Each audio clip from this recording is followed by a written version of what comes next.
Dah. Dah, okey. Okey, 1 minit lagi, 1 minit lagi. Okey. Isfadiyah. Topik pun open je kan? Macam Open je.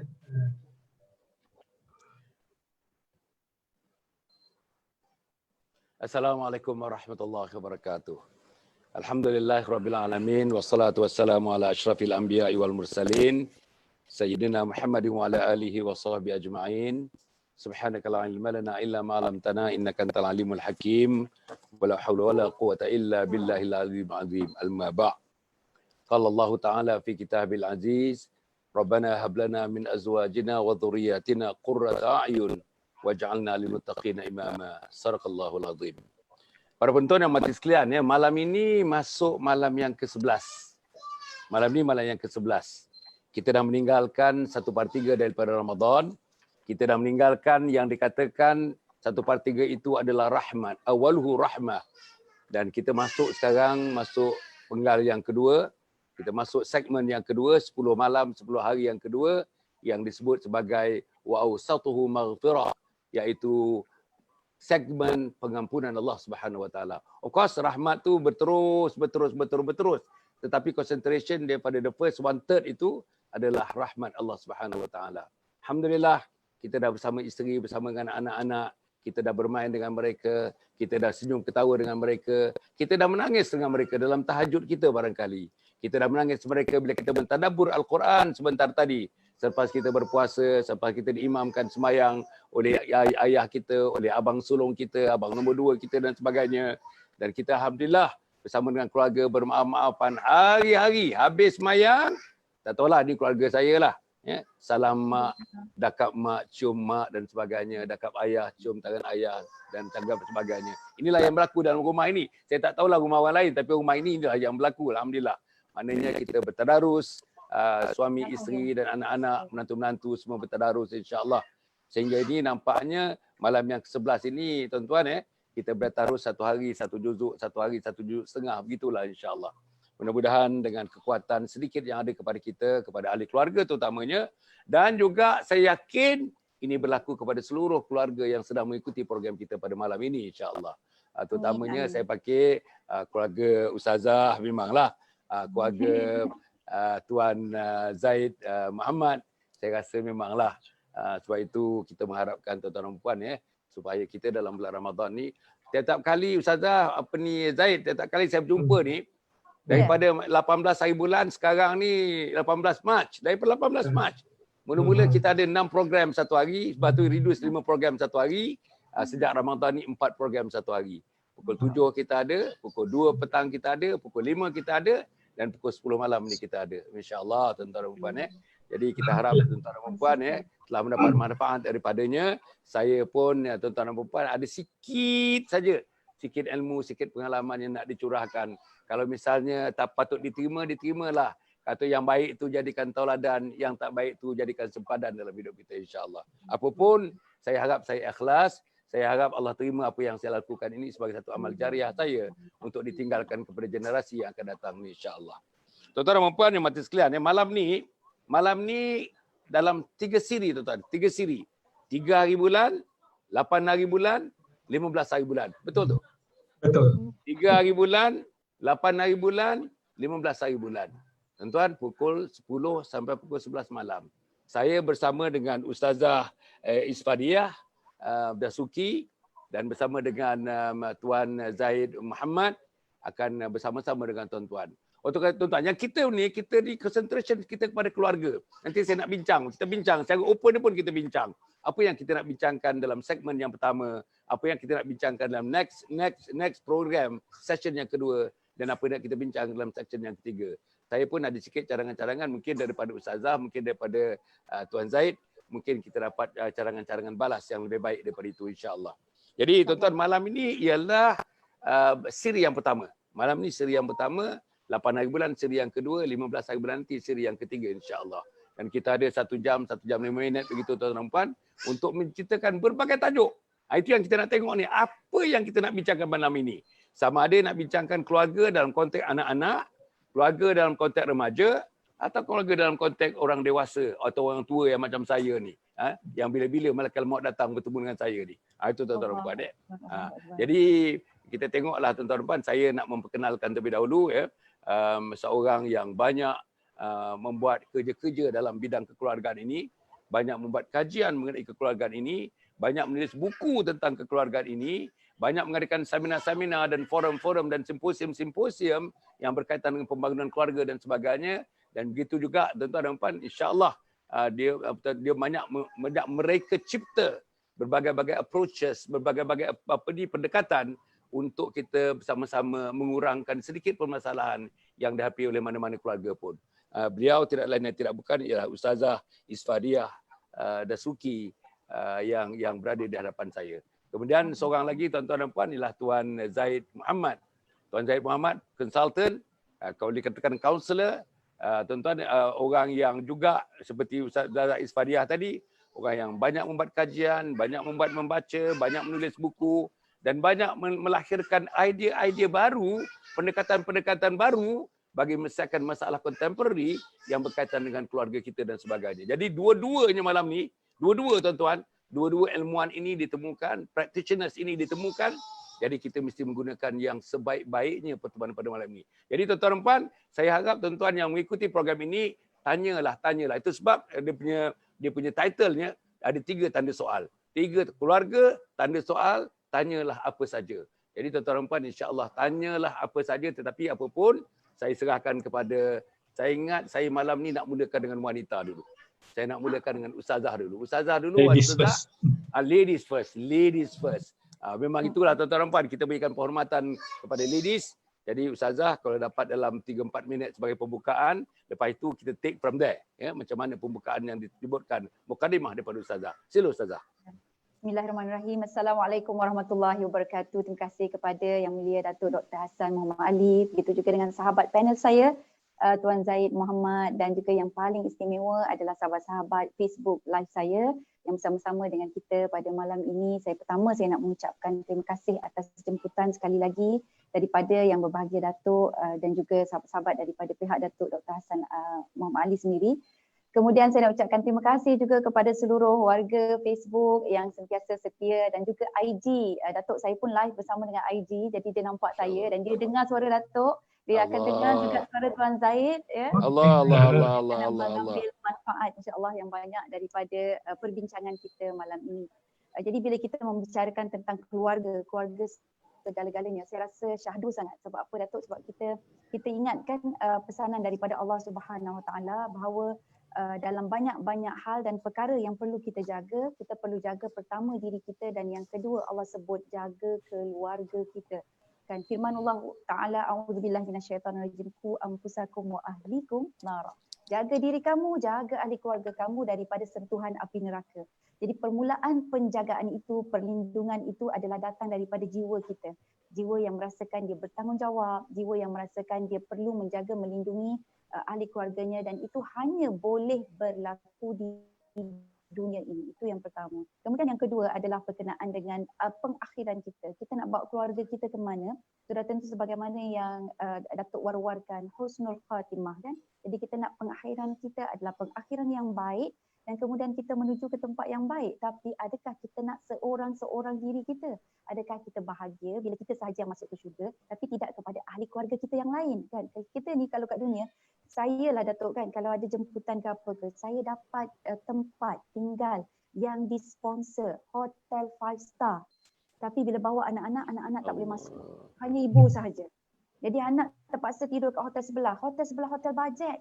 Yang TV dia pun zet kan, tak boleh nak tengok. Tak ada air, tak ada minum dekat dalam tu kan. Tuala dia pun tak ada. Jadi kena pakai tuala sendiri, sabun pun tak ada. Jadi tempat sangat sempit, sangat kecil.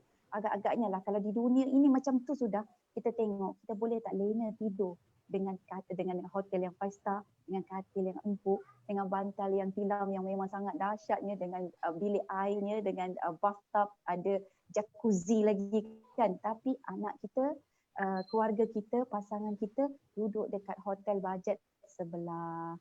Kita sanggup, Datuk, sanggup rasanya kalau kat dunia ini, saya lah sanggup keluar daripada hotel 5 star tu sebab keluarga tak boleh masuk untuk join mereka duduk dekat hotel bajet.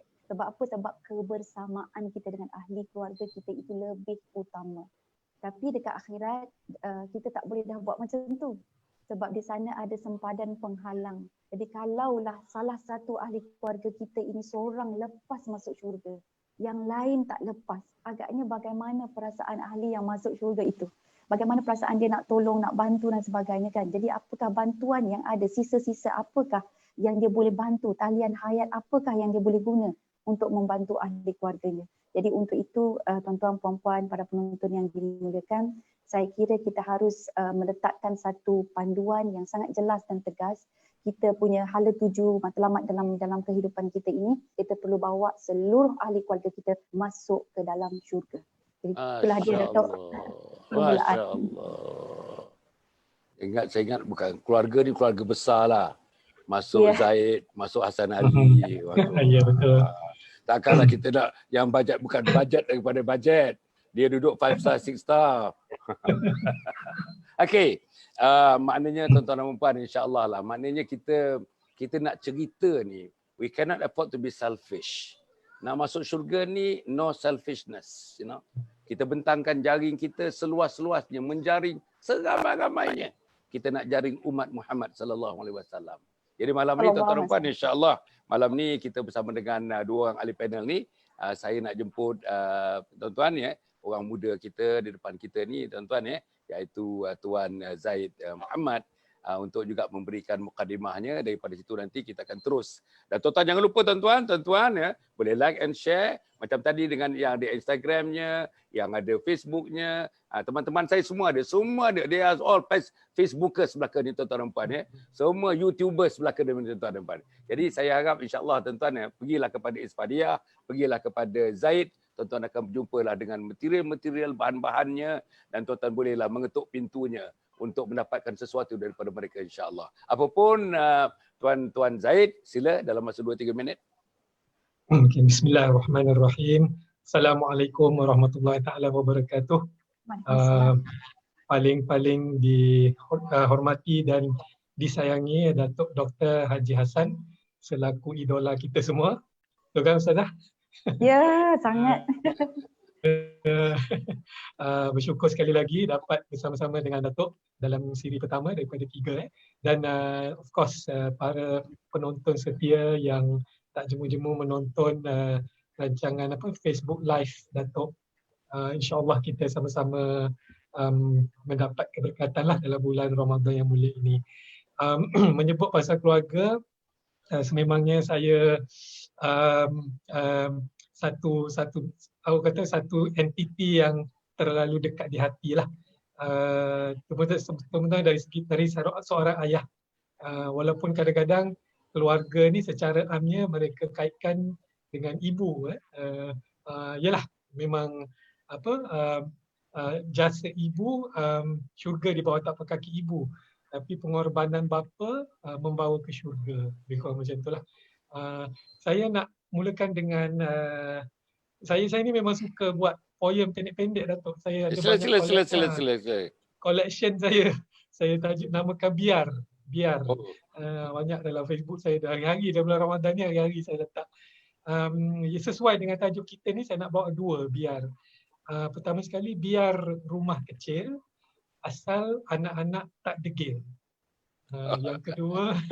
Yang kedua, biar kereta lama asalkan pergi ke mana-mana bersama-sama. Saya ambil itu sebab yalah, kita sebagai manusia ni kadang-kadang kita suka mengejar kemewahan, kebendaan, sehingga kadang-kadang kita terlupa benda ataupun harta yang hakiki ialah keluarga kita itu sendiri. Bagi saya tak ada makna kalau kita rumah besar tetapi anak-anak pun kepala besar. Maknanya tak dengar kata. Of course kalau rumah besar, anak dengar kata, itu yang terbaiklah. Sama juga dengan mengejar kemewahan seperti kereta, ada 3-4 biji kereta, tapi semuanya memandu dalam arah yang berlainan. Jadi keluarga itu tidak bersama. Jadi saya lebih rela kereta lama tak apa, asalkan satu keluarga ada dalam tu, kita pergi mana-mana bersama-sama. Saya ibaratkan saya ni sebagai pemandu lah dengan kereta tersebut. Kita nak capai destinasi yang macam Ustazah sebut tadi, destinasi paling agung syurga. Dan kita nak bawa ahli keluarga kita bersama-sama menempuh segala dugaan hidup, susah payah, jatuh bangun sama-sama. Jadi saya rasa kalau kita mampu buat macam tu, macam kereta lah, dia tak sentiasanya sihat. Kadang-kadang kena servis, kadang-kadang rosak. Kalau jalan tu pun ada yang berlubang, ada yang ada bonggol. Tapi maknanya itu semua hanyalah cabaran hidup. Kalau bonggol tu memang kita kena slow sikit lah. Tapi bukan berhenti terus. Kalau ada lubang, kita cuba elak. Macam tu lah. Seolah-olah perjalanan hidup keluarga kita. Wallahu a'lam. Mukadimah dulu. Maknanya inti daripada Tuan tadi, Tuan Zaid tadi ialah intinya kesatuan, kesepaduan, collectivity, kolektif, kemudian tu tentang satu arah, satu tuju, satu nada, satu suara, satu irama, satu lagu agaknya dalam keluarga kita. Masya Allah. Tuan-tuan dan puan, nampaknya kita dah nampak dah berjerai-jerai. Berjurai-jurai ke berjerai-jerai? Berjurai-jurai. Berjurai-jurai nampak berjurai-jurai. Isafidah, berjurai-jurai ke apa ke? Boleh Datuk. Betul, berjurai-jurai. Betul, berjurai-jurai. Nampak ni dah berjurai-jurai ni orang-orang. Saya harap pertanyaan dan komen-komen yang ini semuanya thumbs up ni. Memuji belaka ni. Saya nak tengok satu-satu yang reserve sikit. Semuanya memuji belaka ni. Jadi saya pun tak tahu mana letak diri sekarang. Dipuji sangat oleh orang-orang ni kan. Jadi tuan-tuan nampaknya saya nak memulakan dengan mengatakan kebanyakan orang-orang yang menulis mengatakan kalau makmur negara, makmur umat, makmur masyarakat, community adalah bergantung kepada makmur daripada unit yang terkecil dalam masyarakat, dalam community itu. Unit yang terkecil ialah keluarga. Keluarga baik, masyarakat baik. Keluarga baik, negeri baik. Keluarga baik, negara baik. Akhirnya keluarga baik, umat pun baik. Agaknya tak payah saya elaborate lagi. Ustazah boleh sambung dekat situ Ustazah, sila. Baik, terima kasih Datuk. Betul. Saya sangat berapa kali sangat Datuk setuju dengan apa yang Datuk cakap. Sebab dalam rumah kita ini dia merupakan satu pentas Datuk untuk kita menghasilkan individu-individu yang bertanggungjawab ataupun individu-individu yang tidak bertanggungjawab. Individu-individu yang sangat mempunyai kewibawaan kepimpinan ataupun sebaliknya. Contoh yang paling mudah lah Datuk, yang paling mudah. Kita sekarang hidup dalam satu negara yang di mana keadaan tandas awamnya tidak boleh dibanggakan. Sangat menyedihkan. Ada satu masa dalam tahun ini juga Datuk, saya pergi ke Syria. Kemudian di Syria sana saya jenguk sikitlah berita-berita di Malaysia. Terpampang satu berita yang menyentuh hati saya. Iaitulah dia kata Malaysia ini negara yang tandas dia masih yang terburuk dalam dunia ini. Jadi kita menceritakan tentang tandas awam ni. Dan kemudiannya bila kita lihatkan siapa pengguna-penggunanya, sudah tentu pengguna-penggunanya dia ada rumah sendiri. Dan bila kita cubalah lihat dia sahabat-sahabat yang berada bersama-sama dengan kita, cuba awasi dan tengok bagaimana anak-anak kita, pasangan kita juga, ahli keluarga kita menggunakan tandas. Sikap mereka, attitude mereka kan. Jadi bila dia buang air tu, adakah masih ada lagi dekat tepi-tepi tu sampai tertinggal pula percikan dia kuning-kuning kan. Yang dia biasa tinggalkan flush langsung, dia tak kisah apa yang terjadi selepas itu, ada baki ke ataupun tidak dan sebagainya. Jadi yang ini memerlukan kebiasaan dan kebudayaan. Dan kebiasaan serta kebudayaan itu ada di dalam rumah, di dalam sebuah rumah. Jadi dalam rumah itu ada kingnya, ada queennya kan. Jadi masing-masing anak perlu diuruskan oleh king dan queen ini. Sebab kalau king dan queen gagal menguruskan anak-anaknya, gagal memberikan etika, mengajar dia bagaimana adab bermasyarakat dan sebagainya, adab menggunakan kemudahan awam dan sebagainya, maka mereka akhirnya akan menjadi perosak kepada masyarakat kita. Tuan-tuan dan puan-puan yang dikasihi, okey, kita ambil lah contoh, tadi saya dah bagi yang tu kan, contoh yang paling mudah adalah kebersihan diri mereka. So kalau mereka tidak mampu untuk menjaga kebersihan diri mereka, mana mungkin mereka mampu untuk menjaga kebersihan keluarga mereka nanti. mungkin nanti dengan bilik berkulat-kulat, bilik airnya berkulat ke kan, dengan tak kisah mandi ke tak mandi ke kan. Jadi inilah perkara dan masalah yang perlu kita rungkaikan, dan ia harus bermula daripada rumah supaya anak-anak tak jadi king kong semua kan. Kita ada king, ada queen kan, tapi anak-anak ni tak boleh dikawal, masing-masing jadi king kong lah pula. Jadi saya nak petik Datuk, memang sangat setuju. Jadi sebab itulah kita kena pelihara individu-individu kita supaya individu dalam rumah kita ini dia menjadi individu masyarakat yang bertanggungjawab, dia yang peka, dia juga yang boleh memberi khidmat. Sebaik-baik manusia adalah orang yang kenalkan dengan manfaat itu dalam rumah. Macam saya suka di rumah kita, Datuk dan Tuan Zaid ya, dapur sebagai contoh. Kalau kita rasa macam anak lelaki dengan anak-anak perempuan, kita asing-asingkan peranan dia, anak perempuan mesti pergi ke dapur, anak lelaki tak apalah kan. Jadi sebahagian besar mungkin main gadget ke, main dengan game sahaja ke, baca ke kan. Dia main saja. Jadi yang kakak-kakak, adik-adik yang perempuan semua pergi ke dapur. Jadi akhirnya mungkin yang perempuan itu lebih banyak pandai ya, berdikari mengurus diri sendiri, nak makan Maggi ke pandai masak. Dan yang lelaki ni mungkin tidak. Tapi saya yakin tak semua keluarga macam ni. Tapi adalah juga mungkin kebanyakan kan. Jadi tuan-tuan dan puan-puan cuba bayangkan kalau dalam rumah kita itu adalah sebuah sekolah. Di living room, tempat tetamu ini adalah bagaimana dia berurus dengan masyarakat luar. Bagaimana etika dan adab dia bila dia menerima tetamu. Bagaimana dia menjaga imej dan penampilan dia di hadapan. Jadi kalau anak kita boleh berperanan dekat ruang tamu saja, dia tahu insya-Allah telah dilatih bagaimana dia menjaga penampilan dan imej dia kepada orang lain. Saya ambil ruang, 2 ruang ajalah. Dan ruang yang kedua, kalau ruang bilik adalah ruang privacy. Kalau ruang yang kedua adalah ruang dapur. Ruang dapur tadi yang banyak mungkin anak-anak perempuan yang masuk. Sedangkan pada hakikatnya di ruang dapur ini adalah makmal sains. Dia seolah-olah makmal sains untuk anak-anak kita. Dekat situ dia buat uji kaji, dia kenal perbezaan tekstur tepung beras, tepung pulut, tepung gandum kan. Dia tahu dengar macam mana bijirin beras kalau turun jatuh dekat tempat takungan, dia tahu oh ini tanda dah habis. Macam mana nak pilih telur, bezakan telur ayam, telur kampung, telur ayam kampung, telur masin, telur itik dan sebagainya. Jadi ini merupakan skill kemahiran hidup. Jadi kalau di rumah itu tidak berfungsi, hanya semua mengharapkan kepada mak, kepada abah. Abah, mak. Lepas abah, mak ada bibi. Oh lagilah kan. Dia orang pun memanglah tuan-tuan puan-puan. Jadi macam agak manja sangat. Dan bila manja sangat mereka tidak mampu untuk berdikari, dan bila mereka tidak berdikari sangat-sangat bahaya, dia tidak akan mampu mengenal Allah. Sebab hanya orang yang benar-benar berdikari, dia akan tahu, dia akan mengharapkan Allah. Tapi kalau selama mana dia tidak berdikari, dia akan sentiasa mengharapkan orang lain. Ya. Jadi tuan-tuan perempuan, Datuk, Tuan Zaid, saya suka untuk bacakan dalam satu hadis ini, di mana saya ambil mafhum dia. Nabi SAW sabda, sesungguhnya setiap pohon selalu memiliki buah.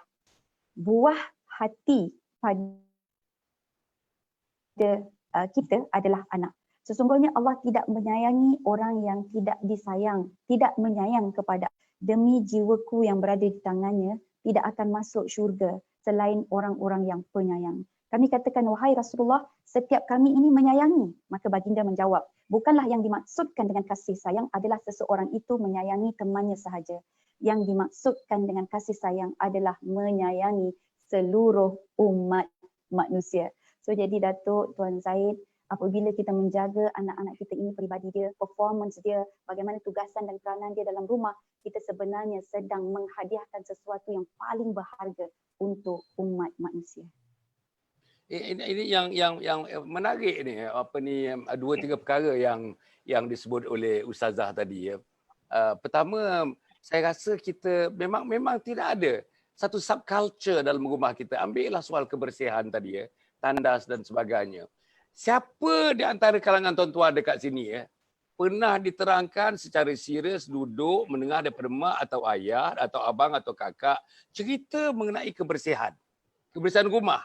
Rumah kita bukan besar sangat, kebanyakan rumah ada yang ada hanya 600 kaki persegi saja. Kalau apartmen 2 bilik 600 kaki persegi.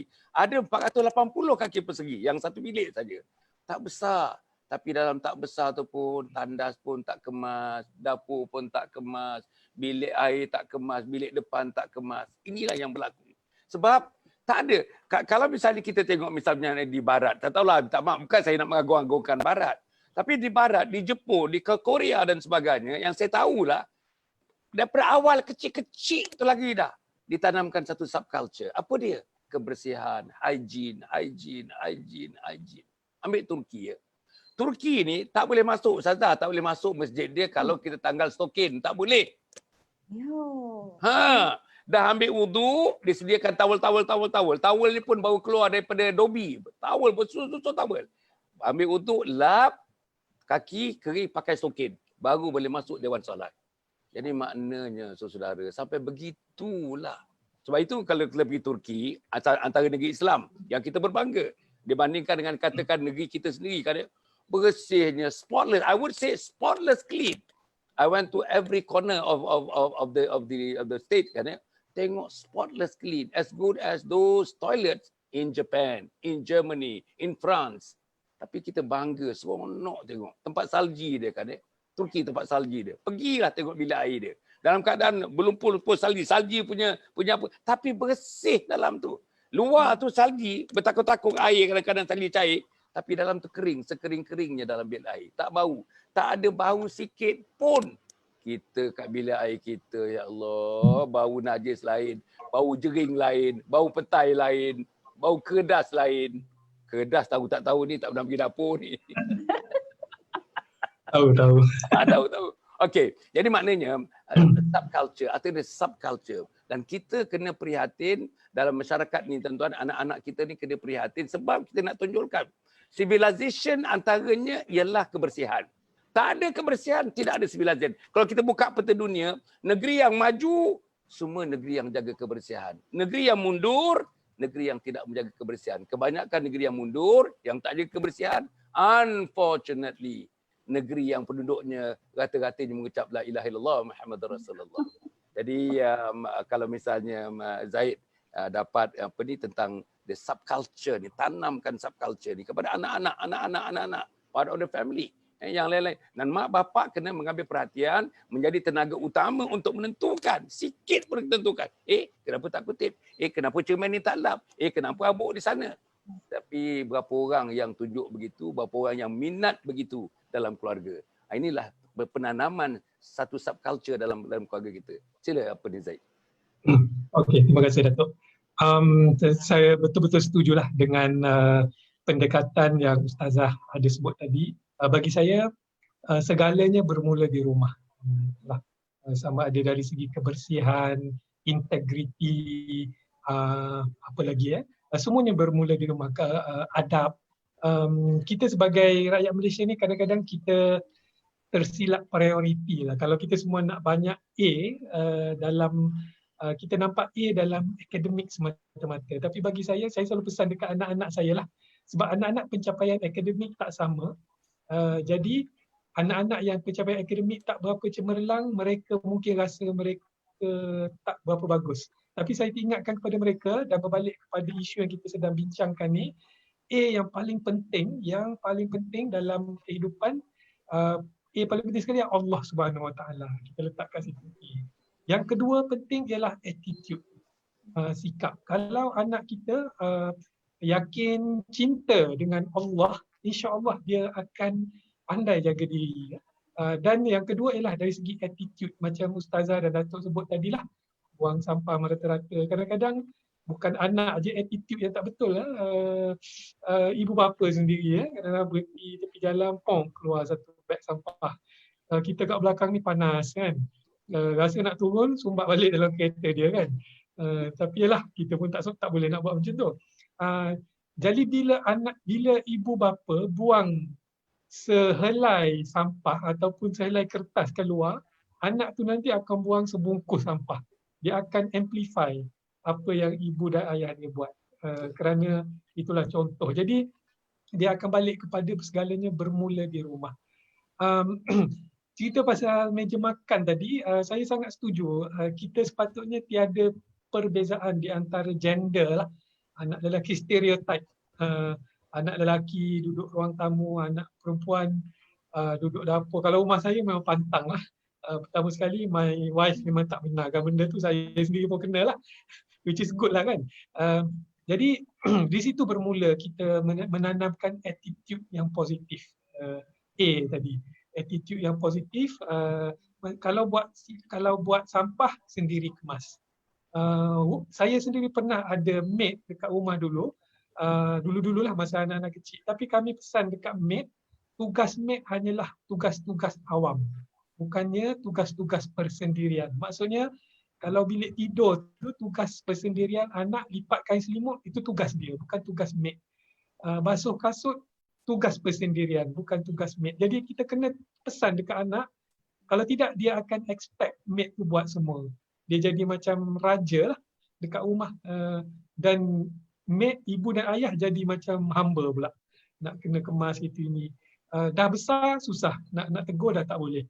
Jadi kalau sesiapa ibu-ibu ayah-ayah yang masih ada anak-anak kecil tu, masa inilah yang terbaik untuk ni.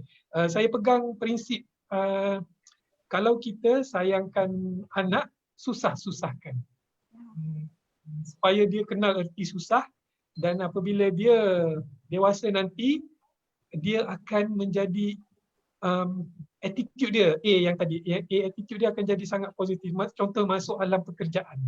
Sebab tu negara Jepun, negara Jerman, pekerja-pekerja dia sangat efisien sebab mereka dilatih dari kecil untuk independen. Jadi bila nampak benda tak betul, nampak benda silap, dia tak tunggu bos bagi arahan, dia sendiri fix. Tapi dia tidak berlaku secara automatik, dia bermula di rumah tu. Jadi itulah yang saya boleh tekankan kepada ibu dan ayah. Okey, saya nak kemukakan respons yang pertama. Ini orang yang biasanya dalam program ini adalah orang yang terawal. The 10 earliest yang memberikan responses kan ya, iaitu Cikgu Suzy. Cikgu Suzy ni guru cemerlang, bidangnya ialah bidang kimia kan ya. Hebat dia. Dia dah naik pangkat oleh kerana kecemerlangannya. 44 jadi 46, 46 jadi 48, begitulah. Kan ya. Okey, apa dia kata ya? Lebih kurang ceritanya, panjang juga ditulis ni. Lebih kurang ceritanya anak-anak dia mengutamakan kawan lebih daripada mak bapak dia. Mengutamakan kawan. Kalau kawan punya hal, berlari. Kalau mak bapak punya hal, mengesot. Nah, begitu benda. Dan hal ini kalau kita tengok satu lagi yang kalau saya boleh panjangkan sikit, dengan cikgu dengan kita. Katakanlah sekarang buat homework. Jalan kita ni memang dia tak yakin. Cikgu kata begini, cikgu kata begini. Apa tadi tak betul, cikgu kata. Walaupun kita jawapannya betul, tapi dia masih lagi tuan-tuan, dia punya loyalty, dia punya subservient kepada guru dia. Akhirnya dalam hal pembelajaran ni, guru mengatasi mak bapak dalam segala hal. Saya takut nanti oleh kerana kepercayaan di sekolah tu terhadap guru terbawa ke rumah, akhirnya mak bercakap, bapak punya bercakap pun kurang nilai dibandingkan dengan kawan-kawan, dibandingkan dengan guru di sekolah. Cuba tengok sikit Ustazah dah tunduk tu. Sila Ustazah. Saya dok mencatat. Okey. Sila. Jadi Datuk ada dua persoalan di situ, iaitulah yang pertama, ibu bapa dengan anak-anak, semakin anak-anak membesar, semakin anak-anak mempunyai kelompok mereka sendiri, teman-teman mereka sendiri, maka mereka akan melebihkan teman dan kawan. Dan satu lagi soalan adalah guru-guru lebih dipercayai oleh anak-anak berbanding ibu bapa sendiri. Jadi saya suka berpegang, yang paling mudah untuk sahabat-sahabat saya yang dikasihi, kita berpegang kepada tips ataupun petua yang dibawa oleh Saidina Umar Al-Khattab. Ya. Jadi petuanya dia kata apa? Tu yang pertama, la'ib ibnaka sab'ah. Kamu 7 tahun yang pertama dengan anak-anak ni, anak-anak yang berumur 7 tahun, pertama daripada 0 hingga 7 tahun, kena banyak bermain. Jadi bila bermain dengan anak-anak ini, anak-anak telah membina trust, T-R-U-S-T. So dia membina kepercayaan. Dan trust ini jauh lagi lebih daripada itu, dia akan membawa anak-anak ini untuk trust Allah. Sebab dia tak nampak Allah, dia tak nampak Nabi, dia tak nampak malaikat, dia tak kenal syurga, dia tak kenal neraka. Yang dia kenal hanyalah ibu bapa dia. Jadi ibu bapa dia ini adalah jambatan untuk anak-anak ini kenal kepada Allah, kenal kepada syurga, kenal kepada matlamat hidup. So bila kita bermain dengan anak-anak ini, kita main aja sebenarnya. Tapi anak-anak ini juga dia belajar etika. Macam mana kita sabar bila kita kalah main dam ular, contohnya kan. Jadi bagaimana kita boleh memberi peluang kepada anak-anak ini untuk menang. bagaimana pula kita menghadapi kekalahan. Itu semua akan dilihat oleh anak-anak. Baik, kemudian yang kedua, wa'adibuhu sab'ah. Masuk anak-anak itu ke sekolah rendah 7 tahun berikutnya, iaitu bermula daripada 7 hingga 14 tahun. Jadi anak-anak ini perlu diberi adab, kita perlu bertegas dengan dia. Jadi tegas di sini bermaksud anak-anak ini tahu kenapa dia perlu mempunyai attitude sebegitu rupa, dan kita perlu banyak berbincang, dan dengan kata lain kita bagikan cause and effect. So bila kita mengajar mereka adab, kita lunakkan jiwa mereka itu dengan peraturan. Biasakan mereka dengan certain regulation. Jadi bila ada regulation, kemudian ada kebiasaan, jadi kehidupan mereka itu dipandu dan kata ada panduan lah. Kemudian yang ketiga, bila anak ini sudah umur 14 tahun. 14 tahun maksudnya umur dia balik ya, wa akhihi sab'ah. Jadi kamu kena berkawan dengan anak-anak tu. Jadi sebab memang pada waktu remaja dia akan pergi mencari kelompok kawan dia. Maka Saidina Umar ingatkan kita ini kena jadi macam kawan juga pada dia. Jadi kalau jadi kawan macam dia, kita kena belajar. Ingat balik, kena recall balik. Macam mana kita melayan kawan-kawan kita dulu. Kita layan mereka dengan hormat, kita boleh geng dengan dia, kita berkongsi dengan dia. Kalau dia ada rasa sedih, masalah ke, kita tidak kecam sebagaimana mungkin kita sebagai ibu bapa mengecam. Kita tak budget bagus kan. Jadi kita sentiasa kata, okay, I know you, I know you, I understand your feeling. Jadi seolah kita, I feel you. Jadi itu kawan, itu konsep bagaimana kawan perlu ada di sisi kawan. Dan seandainya anak-anak sudah sampai umur 21 tahun, Saidina Umar kata apa? Saidina Umar sebut, summa alkihablahu ala gharibihi. Kamu campaklah tali itu biar dia yang mengenderai sendiri, biar dia yang kendalikan sendiri. Jadi di sini kita mengiktiraf tentang kekuatan anak itu, dibawa anak itu untuk menguruskan sesuatu urusan. Jadi pada 4 tahap ini, untuk ibu bapa berhadapan dengan anak-anak yang melebihkan kawan, saya kira kita kena buat 3 perkara. Nombor 1, ibu bapa perlu jadi kawan pada anak-anak. Dia kena turunkan dia punya darjat. Dan bila nak turunkan darjat dia tu, dia kena buang ego. Dan saya percaya Datuk Hassan sendiri mempunyai pengalaman yang banyak. Tengok Datuk dengan anak-anak kamcing kan. Saya ada tertengok Datuk masa buat testing dengan UMK nak live kan. Jadi anak-anak yang saya rasa tu remaja anak Datuk kot yang berada di sisi Datuk kan. Dia boleh ajar. Jadi Datuk bersedia untuk belajar daripada anak. So this is very amazing. Selalunya kita akan rasa ego tau. Abah tahulah. Cuma abah ni memang tak biasa je. Kau memanglah main game aja. Kita akan kata gitu kan. Tapi kita bagi ruang dan kita ada trust pada anak itu untuk kendalikan urusan kita. So yang ini perlu ada pada semua keluarga, pada semua ibu, pada semua bapa. Itu yang pertama. Yang kedua, kita perlu menghormati kawan-kawan anak kita. Jadi kita kadang-kadang bila kita tak setuju dengan kawan-kawan anak, kita akan blame mereka. Jadi bila blame, anak ni sendiri dia pandang ayah dia ni sebagai musuh pula. Dia pandang ibu dia sebagai musuh dia. Jadi ini yang dia akan rasa macam kecewa dengan mak dengan ayah dia. Kenapa mak ayah tak nak faham kawan dia ya? Dan dia akan tengok kawan dia lagi kesian. Sebab mungkin kawan dia ada masalah tersendiri, masalah keluarga dan sebagainya. Jadi kita kena berkawan dengan kawan-kawan anak kita. Macam mana buruk pun kawan-kawan anak kita, kita cuba selami, kita cuba berkawan. Kita berganding bahu pula dengan anak kita. Bagaimana kita boleh membantu kawan-kawan anak kita. Dan yang ketiga, tuan-tuan puan-puan, ada satu benda yang saya selalu perhatikan adalah ibu bapa yang bila dia kecewa dengan anak-anak remaja dia, maka dia akan mengaibkan anak dia depan orang lain. Jadi contohnya lah, dia jumpa dengan Datuk. Dia akan kata apa? Datuk ni anak sayang inilah, yang ini yang paling degil Datuk. Ini anak nombor 3 ni Datuk. Datuk tengok ni muka dia ni. Datuk cuba bacakan doa sikit Datuk. Dia kata kan. Anak tersebut depan Datuk Hassan Ali ni. Depan orang lain lagi. Macam mana dia nak cover muka dia ni kan.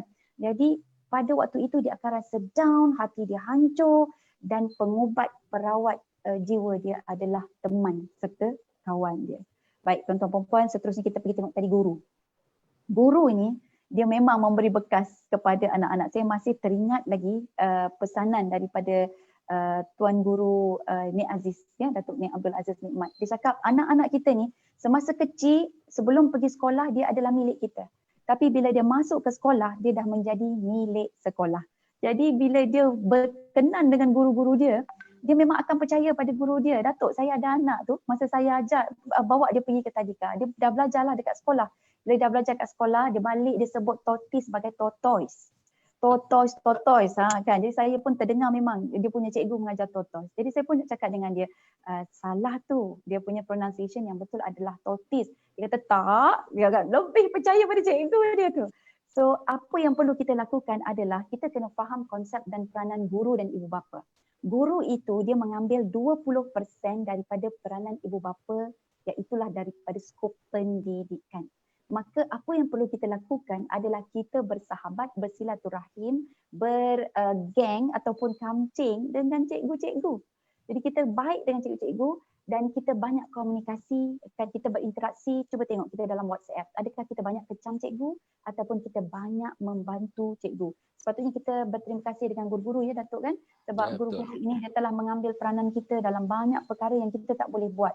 Saya pernah satu masa tu saya menangis Datuk sebab anak saya umur 4 tahun, saya mengajar pergi ke bawa dia ke tadika.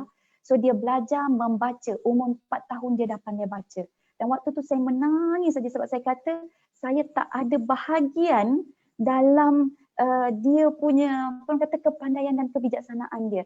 Ini datang daripada guru dia. Jadi itu yang saya rasa macam terkilan pun ada kan. Tapi kita kena berterima kasih dengan guru-guru ini dan walau bagaimanalah rupa kelemahan guru ini, itu adalah ujian yang Allah berikan pada kita sebab Allah nak tengok liyabluwakum ayyukum ahsanu amala. Sejauh mana kamu ini sangat baik khidmat kamu, amalan kamu. Kalau nampak guru yang begini, apakah tindakan kita? Adakah kita akan berusaha menjadi pelengkapnya ataupun kita bersungguh-sungguh mengkondemnya? Okey, jadi itu dah. Masya Allah. Cantik betul lah. Daripada Sayyidina Umar punya gagasan sampailah kepada hal mengenai macam mana kita berinteraksi kepada anak-anak kita menjadi kawan daripada umur 4 tahun tadi, 7 tahun sampailah umur 21 tahun, sampai memberikan mereka ada satu self confidence untuk melakukan sendiri dengan of course monitoring daripada kita apa yang dilakukan. Kemudian tu soal guru tadi, Masya Allah, 20% 20% daripada soal pendidikan anak-anak daripada lahir sampai besarnya adalah kepada guru-guru. Sama ada taskarnya, tadikanya, sekolah rendahnya, sekolah menengahnya. Peranan guru-guru ni sangat penting. Tadi dikatakan umur 4 tahun anak dah boleh membaca. Itu dah menitiskan air mata. Bagaimana pula kalau misalnya anak kita berumur 4-5 tahun juga, dengan kita tidak terlibat, tapi sudah boleh membaca muqaddam, boleh baca Quran. Masya Allah. Saya pun tak tahulah air mata apa yang keluar daripada kita. Itu tadi membaca biasa kan ya. Tapi kalau membaca ayatullah, ayat-ayat Allah, wahyu Allah, Masya Allah, Masya Allah. Apa lagi kita? Tidakkah tuan-tuan berasa tuan-tuan tidak guilty ke? Memarah guru-guru, kadang-kadang memaki guru-guru. Ada yang saman, menyaman di mahkamah guru-guru. Ini pun taklah tuan-tuan, tolonglah tuan-tuan. Dalam bulan Ramadan yang penuh dengan barakah ini, bagilah sikit space kepada guru-guru. Kalau dia marah sikit pun biar dia marah sikitlah. Dulu-dulu orang tua-tua dulu tuan-tuan bila hantar anak, buatlah apa pun. Ini rotan. Saya bagi rotan sekali ini. Hanya jangan patah, jangan riuk, sudahlah. Saya hendak didiklah dia. Ajarlah dia. Gitu. Itu attitude orang dulu bila menghantar anak mengaji. Sekarang ni jentik pun tak boleh. Sindir pun tak boleh. Dirakamnya sindir-sindir tu. Ini satu benda yang saya rasa susah. Saya nak pergi sekarang pada tuan ya. Ialah kita dalam keadaan mendidik ni. Saya nak you respond kepada satu lagi ni, Awang Jahar. Alhamdulillah, semua penghuni rumah solat.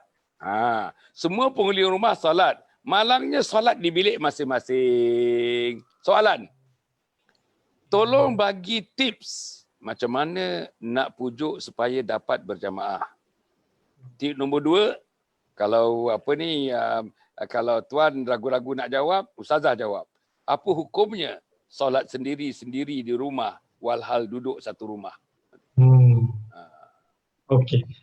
saya boleh ambil yang first tu lah kot. Okey.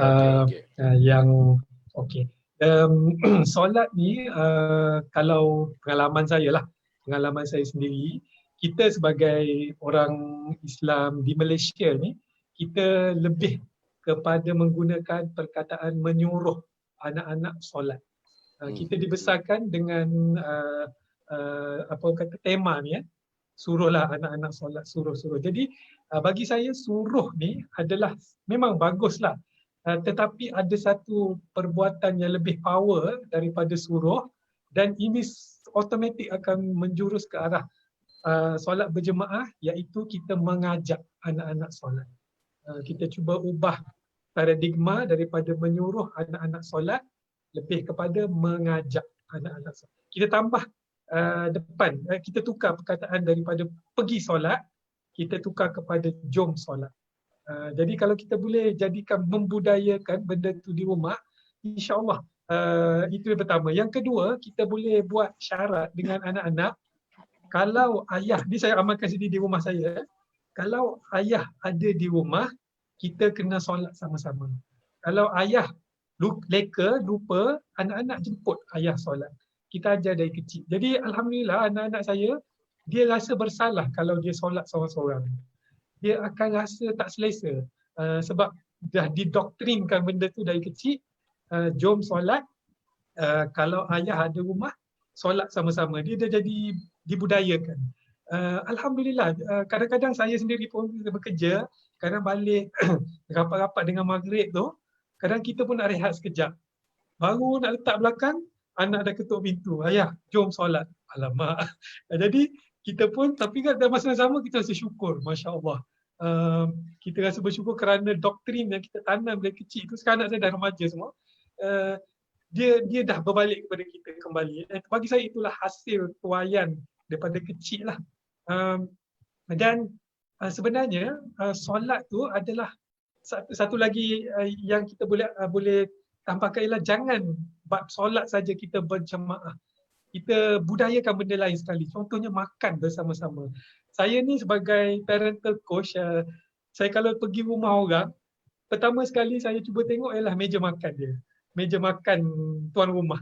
Kalau saya nampak meja makan tu sepatutnya ada 6 kerusi, tiba-tiba ada 3 saja kerusi, dan 3 lagi tak pergi mana, rosak, patah, dan meja tu dia tolak rapat ke dinding, maknanya tak boleh dipakai, dan atas meja tu segala benda ada. Surat khabar lama, buku lama, mesin jahit pun ada.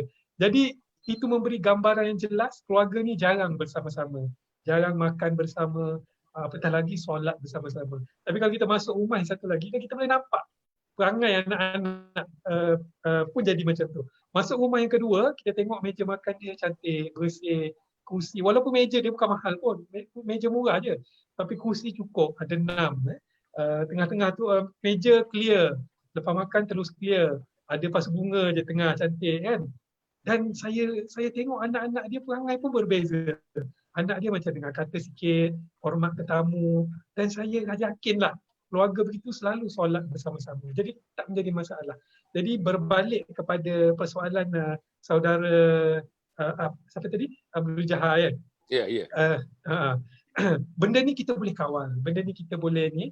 Kita kalau anak-anak dah besar, mungkin dah terbiasa solat seorang-seorang, kita ambil peluang ni. PKP, bulan Ramadan, mulakan dengan solat-solat yang kita selesa. Saya faham ada ada ayah yang rasa segan nak baca surah panjang-panjang tak pandai. Kita mulakan dengan solat yang tak payah baca kan, senyap, zuhur, asar. Buat sama-sama dulu. Benda ni kadang-kadang nak break tu yang tak selesa. Sebab dah bertahun-tahun duduk solat sama-sama, sekali tu rasa segan ada, rasa gemetar ada. Tapi percayalah, kalau buat sekali, 2 kali akan rasa selesa. Dan sambil-sambil tu kita sebagai ayah, hafallah surah. Kalau tak boleh kul huwallah, tak boleh kul huwallah kan. Rakaat pertama wal asri, rakaat kedua kul huwallah, settle. Tak ada masalah. Pendek panjang tak ada masalah. Yang penting kita membawa keluarga bersama-sama. Kalaulah tak berjaya nak bawa anak-anak, dengan isteri kita. Dekat ruang tamu tu mulakan dengan suami isteri. Solat dulu sama-sama. InsyaAllah kalau konsisten buat macam tu, anak-anak dia akan nak ikut. Dia kata, best pula nampak ayah dengan mak solat sama. Jom lah, aku pun nak ikut lah. Macam tu lah lebih kurang. Saya rasa benda ni boleh dikawal, ubah daripada suruh kepada ajak. Jom solat. Macam tu. Alhamdulillah. Bagus. Ini tips. Tuan-tuan ya, kalau kita tengok ya dia punya the way that we move on ya dalam program ini, kita banyak nanti bagi tips. Tapi kita tak sebut, kadang-kadang tak sebut tips pun. Tapi sebenarnya Sayyidina Umar tadi tuan-tuan, itu tips. Of course kita tak sebut perkataan tips. Jadi tuan-tuan pandai-pandailah tuan-tuan mencabut-cabut benda ni tuan-tuan daripada perangan-perangan yang diberikan, yang mana patut dijadikan tip 1, 2, 3, 4, 5, yang mana nak hidup. Tadi yang cantik tentang solat yang disebutkan oleh Tuan Zaid tadi, insya-Allah. Ustazah, yang soalan yang kedua macam mana Ustazah? Ya, berkenaan dengan hukumnya solat sendiri-sendiri Datuk kan? Okey. Saya pertama kalau orang tanya hukum ni saya takut sangat sebab bila dia hukum tu kita mindset kita ni akan menghukum orang. Jadi dia benda yang kurang baik, tapi tak apa, saya cuba jawab. Kalau hukumnya solat sendiri-sendiri ni kita akan petiklah suratul Asr kan, di mana firman Allah Taala wal Asr, demi masa asar ataupun demi masa yang sangat suntuk, innal insana lafi khusr, sesungguhnya semua manusia itu dalam kerugian. Kita solat sendiri pun kita rugi, kita solat berjemaah pun kita rugi. Illal ladina amanu, kecuali orang yang beriman. Maksudnya dia beriman, dia trust Allah, Allah akan memberikan ganjaran yang hebat dan Allah akan membantu dia, Allah akan memberikan keredaan pada dia. Wa amilus salihat, dan dia beramal saleh. Kemudian wa tawasau bil haq, diulang sekali lagi perkataan yang sama, wa tawasau bis sab, diganti dengan as-sab. Jadi di situ ada nasihat dan sebagainya. Maka kita letak hukum rugilah. Kita tengok orang semua rugi ya. Jadi melainkan dia ada 4 syarat tersebut. Dan tapi pada saya kita harus tangani perkara ini daripada kita menghukum, baik kita memikirkan tentang ganjaran serta hikmah solat berjemaah berbanding dengan solat sendiri. Sebab sebahagian orang Datuk, Tuan Zaid, tuan-tuan perempuan, dia memang suka selesa solat sendiri. Sebab solat sendiri ini dia mudah untuk khusyuk. Sebab nilai solat kita sebenarnya terletak pada khusyuk.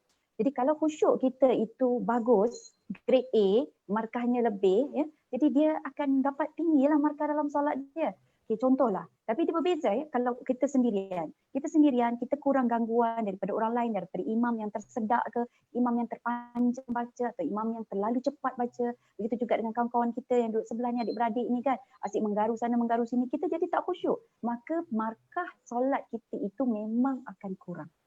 Tapi indahnya, dia digabungkan ataupun dia di backup dengan pahala berjemaah yang digandakan ke 27 kali ganda. Okey, cuba kita buat calculation. Saya siap-siap dah calculator dah Datuk kat sini. Okey, jadi kalau contoh kita solat sendiri. Ini elok kita bincang dengan anak-anak kita, bawa calculator ni ha. Okey, bayangkan setiap ganjaran Allah itu kita convert pada nilai wang, pada nilai duit. Okey, let's say dia sembahyang sendiri, dia khusyuk, dia dapat 10 markah. Jadi kalau sembahyang 10 markah, darab dengan dia punya lipat ganda. Dia satu je. Kan sembahyang sendiri, pahala dia satu gandaan saja. Dia tidak digandakan banyak. Satu je. So 10 darab 1, 10 juga. Kemudian dia buat dalam bulan Ramadan. Okay, bulan Ramadan gandaan yang paling minima, kita kira paling minima adalah 30 kali ganda. So 10 darab dengan 30, dia jadi 300. Dia dapat RM300 untuk satu kali sembahyang. Bayangkan dia solat 300 darab 5.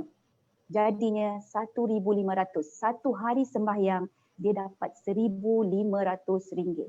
Darab pula dengan dia sembahyang 30 hari, ya ini satu bulan Ramadan, maka dia dapat RM45,000. Semua dalam akaun untuk pergi berjumpa dengan Allah. Okey, kita tukar pula kalau dia sembahyang berjemaah.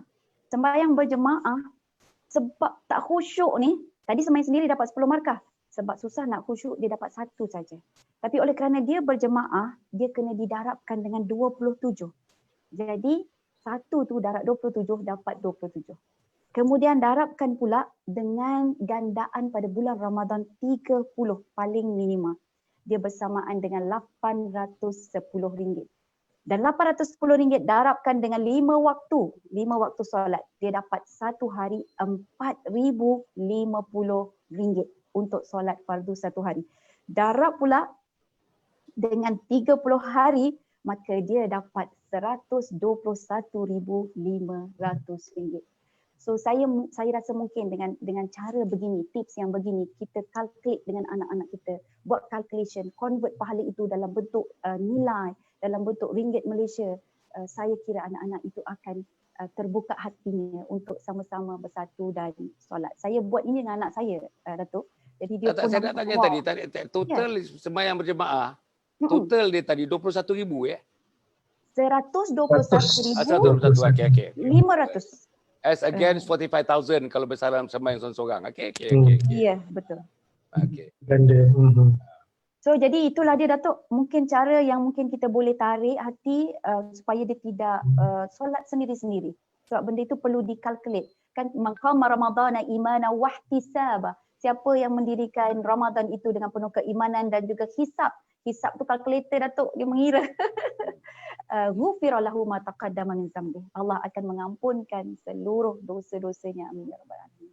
Masya-Allah. Cukup bagus. Tuan-tuan ya. Yes. Kalau tuan-tuan tanyakan orang yang jawapan saja fiqhi, cara berfiqahnya lain. Tapi tanya motivator, tanya kaunselor, tanya orang yang pendekatannya memujuk, pendekatannya memberikan ganjaran. Inilah jawapannya dan saya rasa anak-anak kita suka jawapan yang begini. Memanglah jawapan yang cara syaraknya kena dibagi jawapan begitu. Tapi penerangan untuk kata orang memikat, memanggil. Tadi yang apa tu? Untuk ini bukan pergi salat tapi jom salat. Bukan suruh tapi mengajak. Itu dia tu.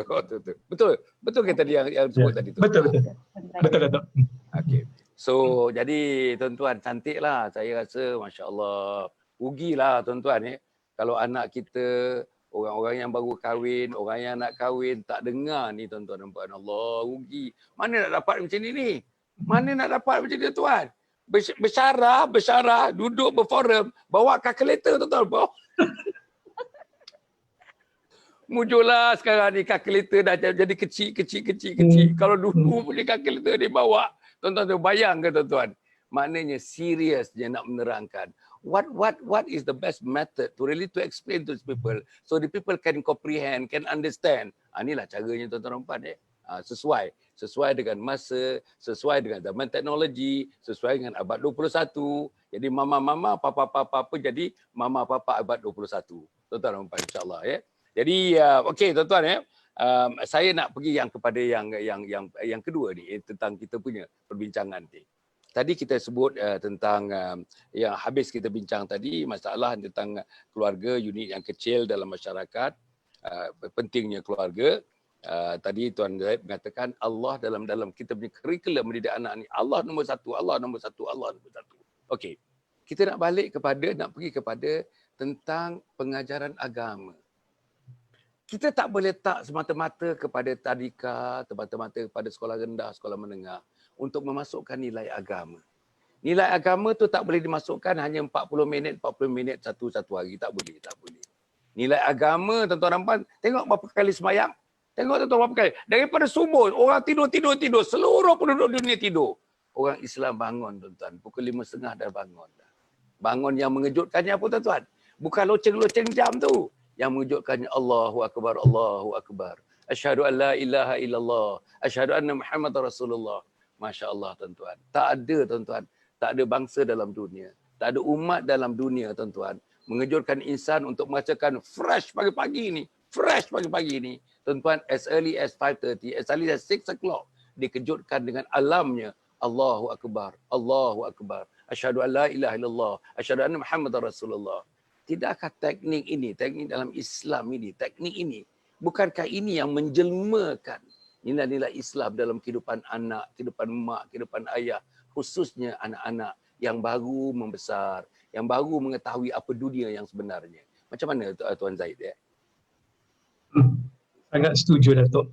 Kita sebagai orang Islam yang berada di Malaysia ni saya rasa sangat bertuah kerana pertama sekali kita dilatih bangun pagi lah. Dan telah terlalu banyak kajian-kajian saintis di barat yang mengatakan bangun seawal pukul 4 pagi, 5 pagi itu membawa keistimewaan yang luar biasa kepada pencapaian hidup di dunia. Ini orang yang bukan Islam percaya. Jadi ramai CEO besar yang memang mengamalkan bangun pagi. Pukul 4 pagi dia orang tu agaknya pukul 5 kita lah. Sebab kita ni waktu Malaysia ni sebenarnya lari sikit, terkedepan sikit. Kita bangun pukul 5.30, pukul 6 memang cantik. Cuma kita cantikkan lagi kepada ibu-ibu dan ayah-ayah, bila kejutkan anak-anak, jangan kejutkan kata nak kena ke sekolah. Bangun nak pergi sekolah. Kita dah terbiasa macam tu. Jadi kalau boleh kita ubah kita kejutkan bangun nak solat subuh dah masuk. Solat dulu, lepas tu siap pergi sekolah. Dan cantiklah sekolah kita pukul 7.30 memang kena bangun pagi. Jadi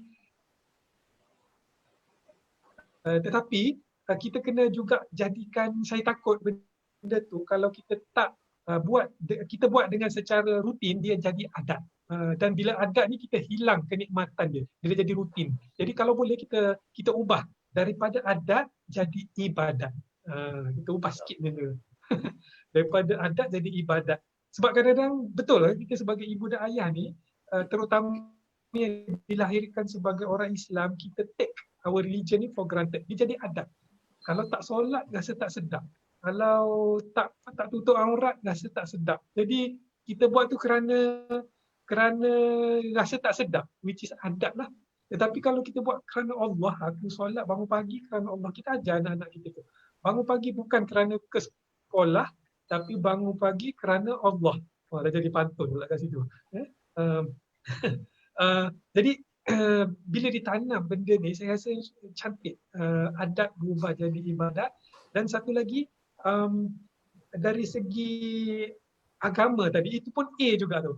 Daripada Allah, attitude, agama. Inilah A yang sepatutnya kita kejar. 5A, 6A, 12A semua tu. Yang akademik tu memanglah, tapi ini A yang sebenar-benarnya, ya. Allah, agama. Lepas tu tadi ada ustazah ada sebut adab dengan guru-guru, adab dengan orang dewasa, dengan orang tua, adab A juga. Dan daripada semua tu dia menzahirkan A satu lagi, iaitu akhlak yang baik.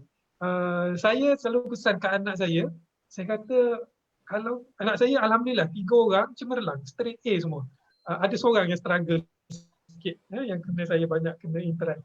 Yang straight A semua ni, saya rasa, saya cakap kat dia orang, saya cakap, ayah memang bangga kamu dapat straight A, tapi ayah kecewa kalau kamu straight A tapi kamu tak ada akhlak, kamu tak ada adab dengan cikgu, kamu tak jaga agama, kamu tak jaga Allah. Ayah rasa ayah masih gagal. Walaupun kamu straight A, 21A, akademik. Jadi kita kena ubah paradigma sikit. Bukan saya nak kata akademik tak penting. Akademik tu pun A juga. Salah satu daripada straight A kehidupan kena ada akademik tu. Tapi bukanlah yang utama. Jadi daripada kita balik pada soalan tadi, sebenarnya bergantung kepada cara kita berinteraksi dengan anak-anak. Kalau kita kejut anak-anak kerana nak ke sekolah, hari Minggu problem. Jadi anak rasa, alah lambat lagi, subuh hampir pukul 7, 10. 7 boleh bangun. Dia dah tak timbul perasaan bangun kerana solat subuh contohnya. Jadi sikit aja ubah. Benda tu kita dah buat pun, jadi sayang, rugi sangat. Kita dah hampir dengan, seolah-olah kita dah masuk satu gua, dah nampak dah harta karun dalam tu, tapi kita duduk berlega-lega kat pintu je. Tak masuk ke dalam, ambil harta karun tu, bawa balik ke rumah, terus bawa ke syurga. Ubah sikit, insyaAllah kita boleh Datuk. Ini pun sebagai pesanan kepada saya sendiri dan kepada para penonton lah semualah, insyaAllah. InsyaAllah. Yang apa ni, tadi yang disebutnya A dia tuan-tuan, 3A ni, Allah, agama dengan akhlak ni. Masya Allah, ingat percantuman ini kalau kita betul-betul amalkan. Ini pun tips tuan-tuan. Apa pun Allah. Your the whole family must be Allah based. Must be Allah focus. Must be Allah incline. Ini kita punya. Kalau tidak tuan-tuan, kacau bilau. Yang susun ialah Allah. Yang memberi rahmat ialah Allah. Yang memberi rezeki ialah Allah. Yang memberi kasih sayang ialah Allah. Jadi Allah mula-mula. Saya sangat setuju sangat. Saya nak pada ustazah ni kena ulas tentang Allah rumah, memadrasahkan rumah kita, memasjidkan rumah kita, mensuraukan rumah kita. Apalagi yang disebut dalam madrasah Ramadan. Sebut mana-mana pun disebut madrasah Ramadan, madrasah.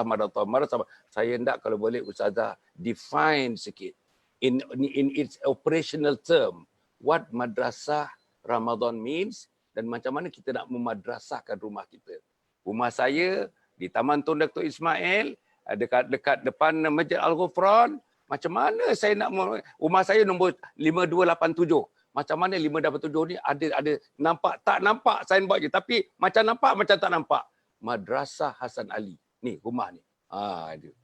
Jadi ustazah, macam mana konsep kita madrasah Ramadan, kita nak sambung dengan memadrasahkan rumah dan memadrasahkan kehidupan kita ni. Kita jadi murabbi mak dan ayah untuk mendidik anak-anak kita. Sila Ustazah. Ya, Masya Allah. Datuk, madrasah ni dia daripada perkataan darsun kan. Darsun maksudnya belajar. Kemudian dia menyelami, menjiwai. Jadi madrasah itu adalah tempat belajar. So, jadi saya kira I really admire you sebab Datuk boleh sharekan madrasah Datuk Hassan Ali ni kepada seluruh rakyat Malaysia ya. Yang saya tengok tu kemudian berpuluh-puluh ribu pula yang menontonnya. Jadi mudah-mudahanlah ia memberi manfaat dan dia memberi benih yang hebat pada generasi yang ada, pada generasi yang muda. Jadi kalau kita nak memadrasahkan Ramadan dalam rumah kita, kemudian kepada ummah, saya kira antara perkara yang paling penting itu adalah menghidupkan. Saya terinspirasi dengan Tuan Zaid bila sebut AA itu kan. Jadi yang saya lihat sekarang ini adalah 2A, iaitulah Allah dan juga kita punya destinasi. Destinasi kita ni kita buat baik, kita ada madrasah dan sebagainya, kita nak ke mana akhirnya. Jadi yang kalau selalu yang Datuk sebut adalah husnul khatimah. Jadi yang kita perjuangkan ni, kita kena kumpulkan anak-anak kita. Kita kena bagi tahu pada mereka, perjalanan kita di dunia ini adalah sementara. Dan kita akan berpisah tak lama lagi. Mungkin dia yang meninggal dulu atau mungkin kita yang pergi dulu. Jadi mana-mana ini akan tunggu seolah-olah dia take turn saja. Tunggu giliran saja, kita sedang beratur, kita sedang dijemput oleh Allah satu demi satu. Jadi kita mungkin perlu ajar pada anak-anak ini bahawa Ramadan kita ini dia akan membawa ke satu tempat, satu destinasi dan kita tidak mahu terpisah dengan anak-anak kita, dengan keluarga kita. Dan inilah yang dinamakan syurga. Sebab dalam bulan Ramadan, pintu-pintu syurga semua terbuka dengan luasnya dan pintu neraka tertutup serapat-rapatnya. Maka peluang inilah yang kita perlu rebut. Dan kita kena rebut dengan mendapatkan maghfirah Allah. Jadi tuan-tuan dan puan-puan yang dikasihi, kenalkan anak-anak. Satu syurga yang memang Allah sebut di dalam Al-Quran, syurga itu eksklusif untuk satu keluarga duduk di dalamnya. Kalau kita fikirkan kan, kalau di hotel, dia ada bilik, dia ada single, dia ada double dan dia ada family room. Family room ni ingat sama tak dengan single room? Ingat sama tak dengan double ke apa ke kan? Jadi yang family punya tempat family room ke kan, dia sangat cantik, sangat-sangat berbeza dengan tempat yang lain. Dan kalau kita boleh imagine syurga yang memang Allah design khusus untuk para keluarga ini, kita tak dapat bayangkan dia di luar jangkauan imajinasi kita. Dia daripada ainun la ra'at. Kita daripada mata-mata tak pernah lihat pun. Tidak pernah terglimpse ataupun termuncul daripada hati kita dan juga sebagainya. Dan syurga tersebut Allah ada sebut di dalam surah Ar-Ra'd ayat ke-23. Surah Ar-Ra'd ayat ke-23 di mana ini adalah syurga yang khusus buat keluarga. Saya bacakan ayat dia kemudian kita terjemahkan ya. A'udzubillahi minasyaitonirrajim. Jannatu adnin yadkhulunaha wa man salaha min abaihim wa azwajihim wa dzurriyyatihim ila akhiril ayat. Maksudnya syurga Aden. Nama syurga itu adalah syurga Aden yang akan dihuni oleh mereka yang saleh bersama-sama dengan orang-orang yang saleh juga dari kalangan ayah mereka, kemudian wa azwajihim, maksudnya ibu-ibu mereka, pasangan mereka, dan wa dzurriyyatihim, dan anak keturunan mereka. Jadi memang Allah dah janji, dah siapkan dah satu preparation yang sangat-sangat hebat. Jadi kita ni satu keluarga kalau tidak boleh menjadikan Ramadan sebagai satu madrasah untuk kita mencintai destinasi kita, kita khawatir kita akan leka. Ramadan pergi, jadi hilang dah kita punya ibadah dan kebaikan. Maka kita menjadi ibadur Ramadan, kita bukan menjadi ibadur Rahman. Datang Ramadan, seronok ikut kuliah dengan Datuk Hassan. Lepas habis Ramadan, lupa dah kuliah Datuk. Tak ikut pun kan. Masya Allah. Jadi itulah kita fokuskan satu Aden. Yang kedua adalah Allah. Tuan-tuan puan-puan yang dikasihi, pada hari ini dan anak-anak kita ini tidak rasa disayangi.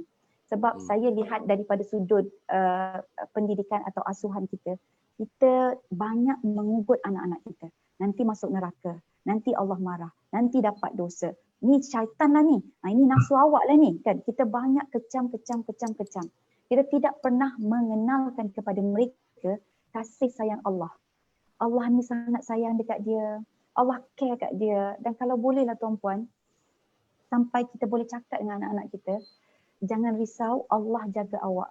Sebab Allah merupakan Tuhan yang akan menyayangi anak-anak semua melebihi sayang Umi pada anak-anak.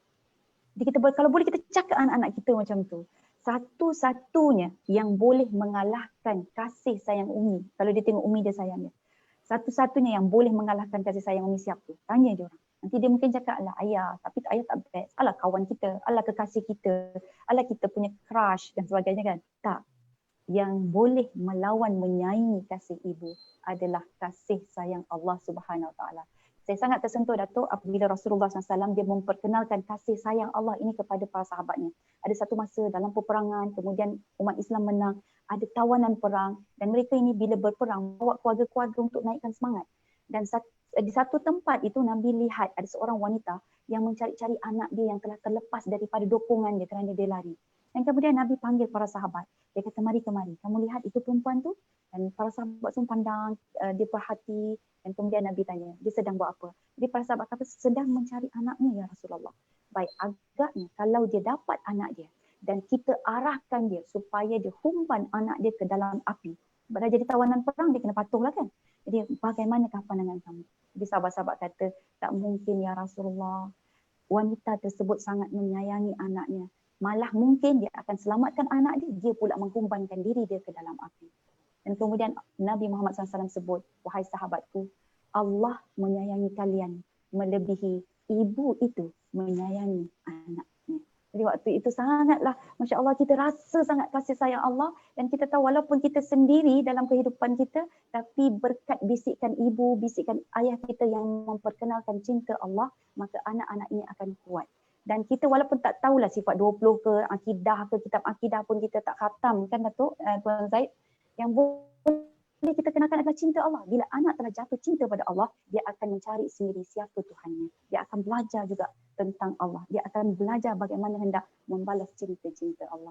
Jadi itulah dua perkara yang mungkin boleh kita hidupkan dalam bulan Ramadan. Cantik Ustazah, cantik. Cantik, betul-betul lah. Yang inilah, kalau kita dapat terapkan dalam kepala, turunkan dalam hati anak-anak kita. Allah sayang kita lebih daripada seorang ibu menyayangi anak-anaknya sendiri. Tak tahulah ada batas ke sayang ibu pada anak. Sayang Allah kepada kita ni tidak ada batas-batasnya.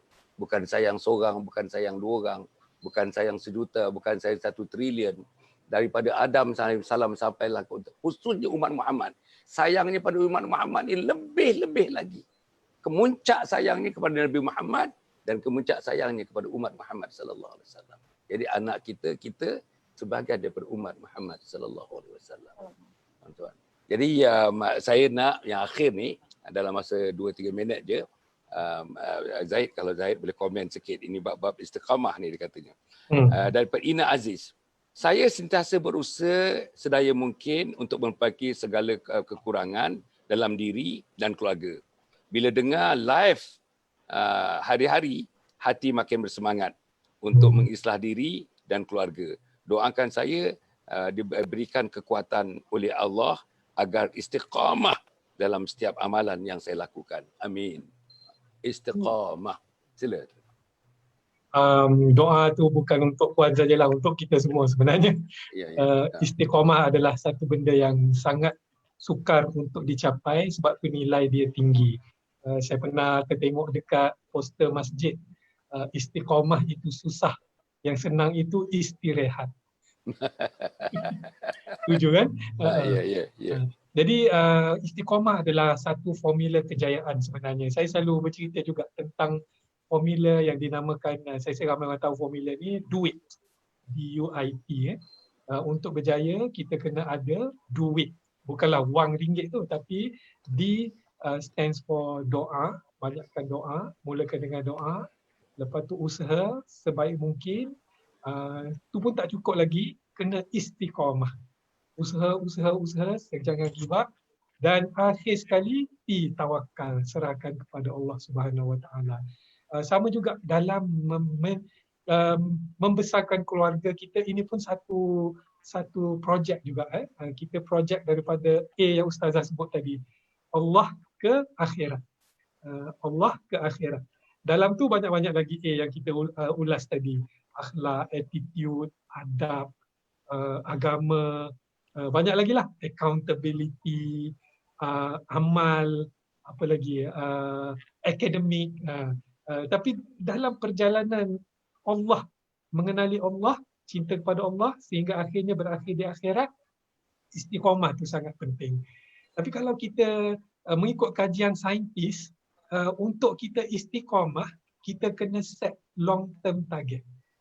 Bila kita ada long term target, seolah-olah pandangan kita jauh, bila datang benda-benda datang depan mata, sebab pandangan kita jauh, benda tu nampak kecil. Tetapi kalau kita berpandangan dekat, hanya hari ini, besok, lusa, datang halangan dia jadi besar. Maka hilanglah istiqamah tersebut. Jadi sama juga dengan mendidik anak-anak kita untuk istiqamah, kita macam saya ada sebut yang dulu, kita jadikan keluarga kita itu sebagai tiket ke syurga. Maknanya inilah peluang yang Allah Subhanahu Wa Taala bagi. Memang Allah dah tulis dah. Pasangan kau perangai macam tu, keras kepala, degil, apa lagi, anak-anak engkau macam ni. Itu hanyalah halangan-halangan kecil. Sebab perjalanan kita jauh. Til jannah. Sekarang orang buat hashtag kan, bila kahwin, til jannah. Tapi jangan hashtag aje lah, biar masuk ke hati lah. Maknanya itu ultimate objective. Jadi bila bagi saya lah, bila kita berfikiran macam tu, insya-Allah istiqamah datang dengan sendiri, Datuk. Sebab halangan, ujian, part tengah jalan ni hanyalah sebagai, macam saya sebut tadi lah, sebagai the bump in the road. Kita bawa kereta, ada banyak bump. Tapi orang negatif dia akan komplain, dia tak apalah jalan ni banyak bump. Tapi orang positif dia tak kisah sebab dia jauh lagi. Destinasi dia nak pergi satu tempat yang happy. Apa datang lubang jalan, halangan tengah jalan, dia senyum je, relax je. Dia slow down, dia laju balik, macam itulah agaknya istiqamah ni. Apabila kita mempunyai ultimate destination, there's nothing more ultimate than heaven lah. So, apa syurga tadi Ustaz? Adin. Adin. Syurga Aden. Ain dan Adin. Okey. Aden. Jadikan itu ultimate objective. Apa datang gajah rimau tengah jalan, nothing gonna stop me. Itulah bagi saya istiqamah yang sebenarnya. Masya-Allah. Cantik. Tuan-tuan ya, tengok ya macam mana mereka mengulas, tuan-tuan ya. Mereka tidak mengulas terawang-awang begitu, tuan-tuan ya. Kadang-kadang kita dengar orang ulas terawang-awang, dia tak turun di bumi nyata. Yang ini tetap satu tu, conceptual frameworknya ada, ulasannya ada, akhirnya dia pergi kepada tips. Bila tips ini barulah turun ke bumi nyata yang tuan-tuan boleh guna hari-hari. Tuan-tuan boleh guna untuk keluarga kita, untuk anak kita, untuk diri kita, dan akhirnya jiran tetangga dan umat sejagatnya, insya-Allah. Tuan-tuan dan puan ya, kedua-dua sahabat-sahabat saya ni, sahabat-sahabat muda saya ni, tuan-tuan dan puan pada masa pertemuan yang pertama hari tu, saya suka penghasilan mereka, tuan-tuan ya. Mereka menghasilkan buku-buku, mereka menghasilkan buku-buku yang memang sudah disaring dalam bentuk yang point-point form tu saya tengok ya, dalam bentuk yang mudah untuk dipahami. Dan mereka juga ada kertas-kertas agaknya yang boleh dijadikan bahan-bahan untuk kita renungkan bersama-sama dengan anak-anak kita, dengan isteri kita, dengan kaum keluarga kita dan sebagainya. Mungkin dalam 1-2 minit satu orang apa benda yang terakhir yang ada yang kita boleh persembahkan dalam bulan Ramadan ini untuk dinikmati oleh teman-teman, untuk kebaikan semualah, insya-Allah. Agaknya Zaid dulu apa yang ada yang boleh kita, ini kita nak share. Benda ni tuan-tuan, it is not so much the money, the law and said. Pada saya, the knowledge part of it, it is not difficult, it's not easy. For someone to write, someone to ponder, someone to investigate, it is not easy. Jadi kita ni ada dia punya produk, the final product. Let's see and let's hear what the final products are. Sila. Allah, Datuk. Okey, terima kasih Datuk bagi peluang untuk sharing. Saya sendiri sebenarnya ada banyak menulis buku-buku lah. Tapi dekat rumah ni tak ada pula sampel dekat pejabat. Besok-besok 8 hari bulan bawa. InsyaAllah saya bawa. Selalu ada je, tadi saya tak jumpa. Tak teringat pasal buku tu. Tapi bolehlah masuk ke Facebook. Saya Ustazah pun ada Facebook. Facebook saya Zaid Mohamad. ZAID MOHAMAD. Saya pula tengah baru-baru nak launch satu e-book dalam bentuk e-book sebab banyak request mereka kata nak beli buku susah, postage apa semua. Jadi saya tengah dalam ada sistem tengah proses untuk digitalize buku-buku yang ni, cuma kita compactkan sikit lah dalam supaya senang nak baca. InsyaAllah dalam minggu depan kot keluar. Dalam kalau kita panjang umur 8 hari bulan nanti saya boleh share dia punya link lah. Ada yang free, ada yang berbayar. Macam Datuk cakap lah, kita bukan nak buat duit sangat lah. Duit tu sebagai untuk cover cost apa semua. Betul. Tapi yang penting duit akhirat tu. Kita nak benda tu paling ramai dapat kepada ramai, baca dan ditakdirkan mereka masuk syurga, jangan lupa kami. Tarik kami sekali ke syurga. Saya pun nak mohon Datuk tarik kami ke syurga juga. Kalau orang muda. Sama kan Ustazah? Sama-sama lah kita, semua lah yang mengikuti program ni. Nampak kami tak ada kat sana, tariklah kami. Kami pun sama-sama lah. Kita pun tak tahu nasib kita macam mana kan. Wallahualam Datuk. Terima kasih. Sila Ustazah, sila. Ya, baik Datuk. Untuk baru-baru ni memang alhamdulillah saya minta anak-anak saya dia buat workout nampak teamwork. So dia dapat menghasilkan satu buku Ramadan at Home. Jadi yang ni memang dia design khas secara e-book untuk panduan solat tarawihnya dengan aktiviti dalam bulan Ramadannya. Kemudian dengan permainan-permainan, dengan peristiwa kisah cerita termasuk tata cara solat tarawihnya. Begitu juga dengan kedudukan imam dan juga makmum, ya, doa-doa harian dan sebagainya. Saya ada hasilkan dan kita jual dalam bentuk e-book, satu tu dalam RM10. Jadi boleh saja pergi ke www.isfadiah.net/bazar, ya. Dan ini antara buku-buku yang ada juga dekat dalam tu, alamat dia tertutup dengan raudhah. Okey, jadi ada 365 tips semuanya. Jadi tuan-tuan puan-puan boleh saja ziarah ke bazar isfadiah.net/bazar. Masya-Allah. Ada lagi? Tak ada dah Datuk. Kalau ada kuih-kuih lopis ke apa-apa ke, tak ada. Ada yang tu kalau datang belanja je lah Datuk. Okey. Kosong je Datuk. Saudara, untuk saya pula inilah yang saya punya, ini legacy lah tuan-tuan ya. Ini legacy yang saya nak tinggalkan, namanya Kompleks Anjung Husnul Khatimah. Kompleks Anjung Husnul Khatimah. Yang ini kita nak dirikan insya-Allah dalam masa 2 tahun setengah yang akan datang. Harganya 13 juta ringgit ini. Dan kita buat atas dasar wakaf, atas dasar zakat, atas dasar infak, atas dasar fidyah, atas dasar amal jariah fi sabilillah. Semuanya instrumen-instrumen yang diizinkan oleh syarak. Ya. Jadi kita nak bangunkan insya-Allah, gunanya semata-mata untuk kita mengislah diri. Memanggil teman-teman daripada kanak-kanak kita umur 15 tahun ke atas, 20, 30, 40, 50 yang ada mak dan bapa, kita nak turn them into menjadikan anak yang soleh, anak yang solehah. Yang akan menghormati mak bapak waktu mak bapak sihat, menghormati mak bapak waktu mak bapak sakit ringan, menghormati mak bapak waktu mak bapak sakit berat, menghormati mak bapak waktu mak bapak berada dalam sakaratul maut, dalam nazak, dan menghormati mak bapak untuk menguruskan jenazah yang kita sudah terbujur menjadi jenazah, dan mendoakannya, mengkebumikannya, mendoakan, mentalkinkannya, dan menjagakan harta bendanya supaya tidak ada satu sen pun yang dibelanjakan di luar daripada kotak syarak, supaya dapat menyelamatkan roh ibu dan ayah yang bersemadi di alam barzah itu. Jadi inilah tuan-tuan, anak-anak kita mesti, tak ada pilihan lain. No other option.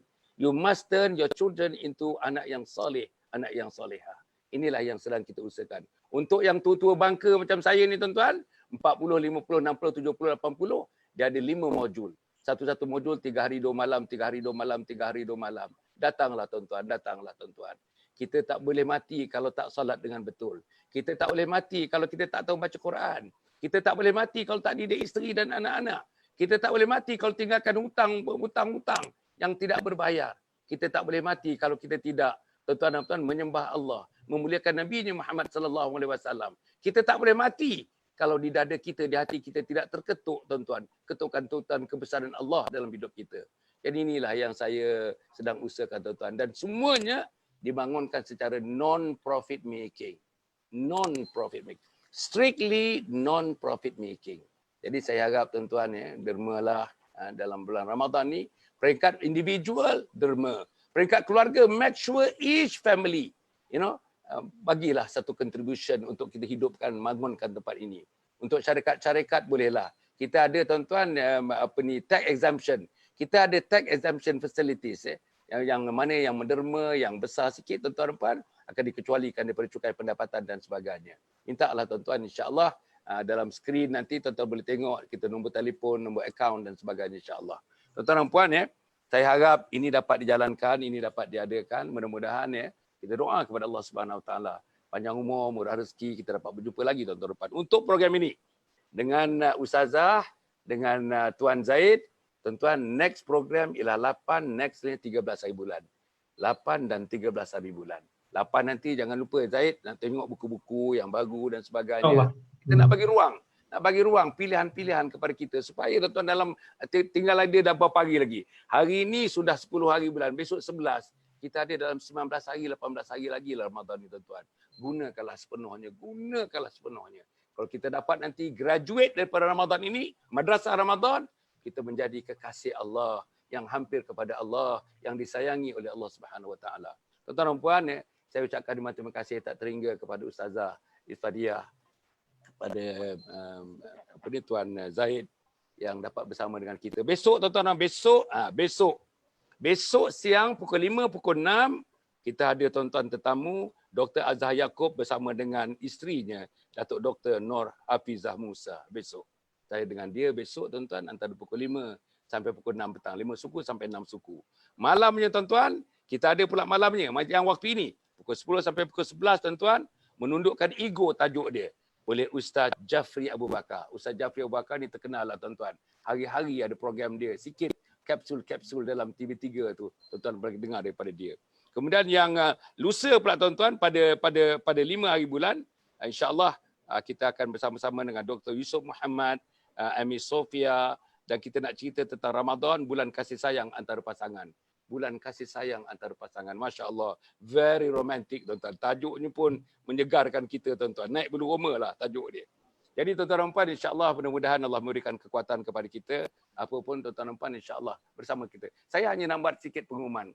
Pada 5, 6, 7, 8, 9. 5 hari tuan-tuan, saya bersama dengan Yayasan Budi Ihsan. Namanya tuan-tuan dan puan, insya-Allah ada program pukul 3 petang. 3 petang setiap hari 5, 6, 7, 8, 9 pukul 3 petang. Tuan-tuan tune in terus kepada Facebook page Datuk Dr. Hassan Muhammad Ali. Kita akan tengok nanti tuan-tuan, insya-Allah. Tuan-tuan, Ustazah, inilah yayasan dalam satu bulan ni 390 carahan. 390 carahan. Employkan dekat 80 tenaga penceramah. Hari-hari daripada pukul 6 pagi sampailah pukul 12 malam tuan-tuan. Yayasan Budi Ihsan namanya. Tuan-tuan dan puan, insya-Allah mudah-mudahan Allah memberikan. Inilah usaha tuan-tuan. Inilah usaha yang kita nak buat. Dan inilah. Jangan usaha kita buat macam ni tapi tuan-tuan, usaha nak mendengar, usaha nak tune in tu tak ada. Tuan-tuan, ini akan melemahkan usaha yang buat oleh teman-teman kita tuan-tuan dan puan, insya-Allah. Cukup setakat itu. Sekali lagi terima kasih. Kita jumpa lagi 8 hari bulan dan 13 hari bulan. Masuk dari 8 hari 15 Datuk. 15. 8 dan 15. Yalah, kita banyak sangat dalam kepala kita tuan-tuan. 8 dan 15. 8 dan 15. Maknanya seminggu tu 8 plus 7 is 15. Jadi mudah-mudahan tuan-tuan jumpa lagi pada masa akan datang. Saya seronok. Sebenarnya saya seronok. Tuan-tuan dan puan, kalau bisa dilanjutkan lagi pun saya sanggup tuan-tuan. Pasal ini impian kita. Nak tengok family kita bagus, nak tengok anak-anak kita bagus. Mana tuan-tuan tengok anak bagus, ya Allah. Tengok anak tuan-tuan, anak mengimamkan kita, boleh menitis air mata tuan-tuan. Tak tahulah saya tuan-tuan. Saya yang tua ni bila anak jadi imam, dia baca melagukan bacaannya, menitis air mata tuan-tuan. Cepat menitis air mata. Teringat kita, masya-Allah, anak kita, kesayangan kita boleh baca Quran. Apalagi tuan-tuan kalau macam 4 tahun tadi macam anak ustazah tadi boleh baca buku tuan-tuan. Kalau lepas itu dia baca Quran pula. Saya tak tahu berapa Kleenex tisu akan habis daripada air mata yang keluar daripada ustazah nanti, insya-Allah. Tuan-tuan, aku qauli hadza wa astaghfirullahalazim li wa lakum wa lisairil muslimin wal muslimat. Innahu huwal ghafurur rahim. Wassalamualaikum warahmatullahi wabarakatuh. Waalaikumsalam warahmatullahi wabarakatuh. Terima kasih. Terima kasih Datuk, terima kasih Tuan Zaid. Sama-sama. Terima kasih Ustazah. Jumpa lagi nanti ya. InsyaAllah.